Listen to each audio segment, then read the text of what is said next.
Hello everyone, good morning. तो आज की वीडियो में बात करने वाली हूँ इंस्ट्रूमेंट्स जिनकी हमें ज़रूरत पड़ती है एज ए मेडिकल स्टूडेंट। तो चलिए शुरू करते हैं, लेट्स स्टार्ट। तो सबसे पहली चीज़ जो मेरे टेबल पे है वो है ये हैमर। मेडिकल स्कूल में आपको इस तरह के हैमर की ज़रूरत तो नहीं होती है, इससे आपका काम चल जाता है। मतलब इसी की ज़रूरत होती है। तो इसका यूज़ करते हैं हम लोग रिफ्लेक्स चेक करने के लिए। किसी भी मसल के टेंडन के ऊपर जब हम उसको टैप करते हैं, जब हम इसे मारते हैं तो वो मसल कॉन्ट्रैक्ट करती है।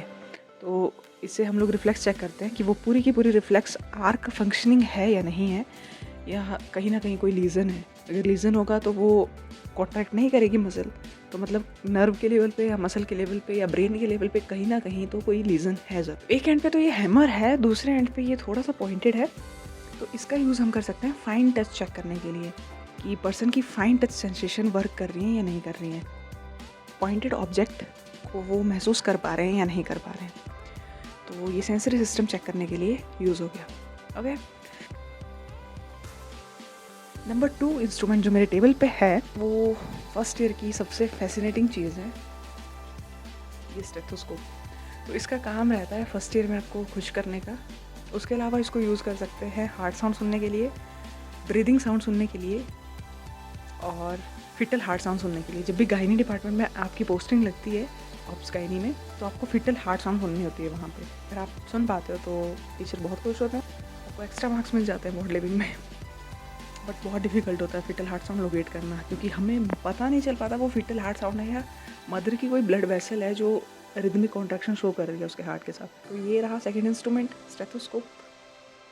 थर्ड चीज़ जो आपके पास होनी चाहिए वो है वॉच, या आप टाइमर भी यूज़ कर सकते हैं मोबाइल का। लेकिन एग्ज़ाम्स में डेफिनेटली एग्ज़ाम्स में प्लीज़ वॉच यूज़ करना, क्योंकि टीचर कई बार गुस्सा कर जाते हैं फ़ोन टाइमर देख के, तो वो आपके मार्क्स काट देते हैं उसके बेस पे।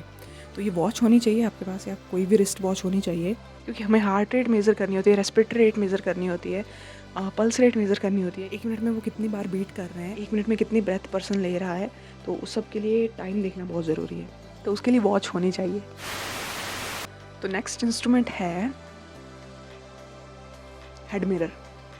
तो इसका यूज़ करते हैं ईएनटी की पोस्टिंग में, या जब आप थर्ड ईयर में ईएनटी पढ़ते हो तब आपको इसकी ज़रूरत पड़ती है प्रैक्टिकल करते टाइम। तो इसको बेसिकली ऐसे हेड पे फिट करना होता है। मैं करके बताती हूँ। यहाँ पे स्प्रिंग्स लगे होते हैं, इस रिंग में स्प्रिंग लगे हैं, तो आप अपने हेड के साइज़ के अनुसार इसको छोटा बड़ा कर सकते हो।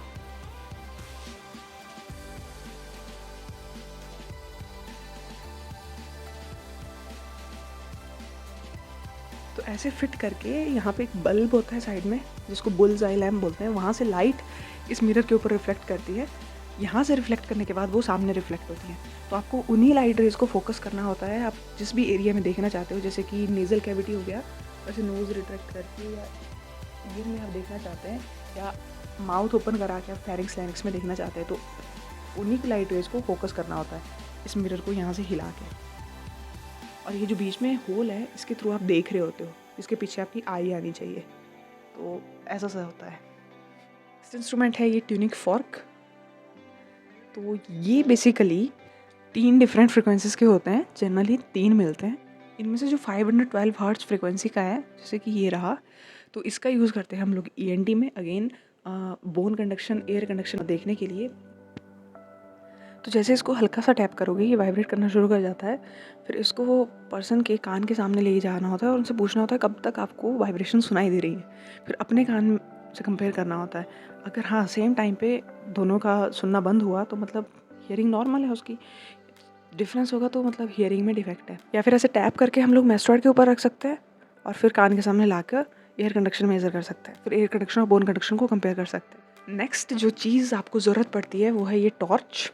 तो ऑफ्था डिपार्टमेंट में अगर आपकी पोस्टिंग लगी है तो बिना टॉर्च के मत ही जाना, क्योंकि अगर आपको देख लिया किसी ने या एचओडी सर ने स्पेशली, तो वो आपको बाहर निकाल देंगे उसी टाइम कि बिना टॉर्च के तुम ऑफ्था में करने क्या आए हो। कुछ भी देखनी है, छोटी से छोटी चीज़, टॉर्च जला के आई पे लाइट प्रोजेक्ट करके ही देखनी है।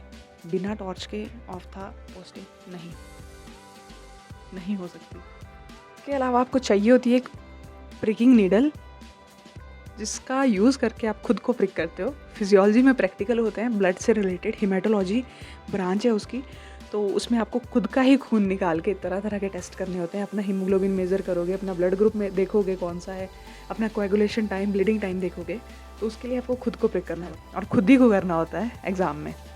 मतलब टीचर को नहीं पता चलना चाहिए कि दूसरे का है। समझ रहे हो ना बात? तो जो आपने एक कहावत सुनी होगी बहुत सारे दुखी एमबीबीएस जो स्टूडेंट्स हैं उनसे कि एमबीबीएस खून मांगती है, तो यस मांगती है, फर्स्ट ईयर में ही मांगती है फिजियोलॉजी में। नेक्स्ट चीज़ है ये फेस शील्ड। तो इसका यूज़ बेसिकली जब कोविड बहुत ज़्यादा पीक पे था तब यूज़ किया है हम लोगों ने। इसको पहन के एग्ज़ाम दिए हैं। आप सोच सकते हो कि अंदर मास्क लगा हुआ है, बाहर से ये लगी हुई है, तो इतनी सफोकेशन होती थी ना फाइनल एग्ज़ाम देते टाइम। फर्स्ट ईयर के फाइनल एग्ज़ाम हमने इसके साथ दिए हुए हैं। My God.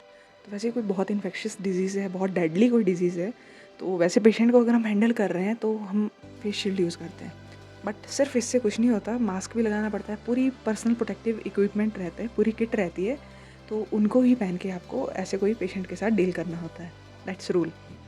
तो या दिस इज़ फेस शील्ड जो हम लोगों ने भी यूज़ की है फर्स्ट ईयर में। नेक्स्ट है ये डाइसेक्शन किट जिसको हम लोग फर्स्ट ईयर में यूज़ करते हैं टू डाइसेक्ट द कैडेवर।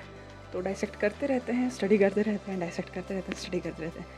तो जितना आप डाइसेक्शन करते हो फर्स्ट ईयर में उतना ही ज़्यादा आप चीज़ को समझ पाते हो, उसको विजुलाइज कर पाते हो। या लास्ट में टॉफ़ी है। अगर आप पीडियाट्रिक्स डिपार्टमेंट में जा रहे हैं पोस्टिंग के लिए तो प्लीज़ अपने पास टॉफ़ी ज़रूर रखें, क्योंकि छोटे बच्चों को अगर आप एग्ज़ामिन कर रहे हो और वो रोने लग जाए तो आपको उन्हें टॉफ़ी देना पड़ेगी। और मजाक नहीं कर रही हूँ, इस बात के नंबर कटते हैं फाइनल जब एग्ज़ाम होते हैं कि छोटा बच्चा रो रहा है, आप एग्ज़ामिन करे जा रहे हो और टीचर ऑब्जर्व कर रहे होते हैं कि आप उनको किस तरह से आप हैंडल कर रहे हो। तो अगर आपके पास पीडियाट्रिक्स डिपार्टमेंट में गए हो और आपके पास टॉफ़ी नहीं है और आपके फाइनल एग्ज़ाम चले हुए हैं तो आपके इसी बात के मार्क्स कट जाते हैं। ओके। तो सबसे पहला इंस्ट्रूमेंट जो मेरे टेबल पे है, हैमर। तो मेडिकल स्कूल में आपको इस तरह के हैमर की ज़रूरत तो नहीं पड़ती है, बट हाँ इससे आपका काम चल जाता है। बस इसकी ज़रूरत पड़ती है। इसका यूज़ क्या होता है, कुछ भी रिफ्लेक्स देखने हो तो किसी मसल के टेंडन पे टैप करेंगे, जैसे यहाँ पे टैप किया, सॉरी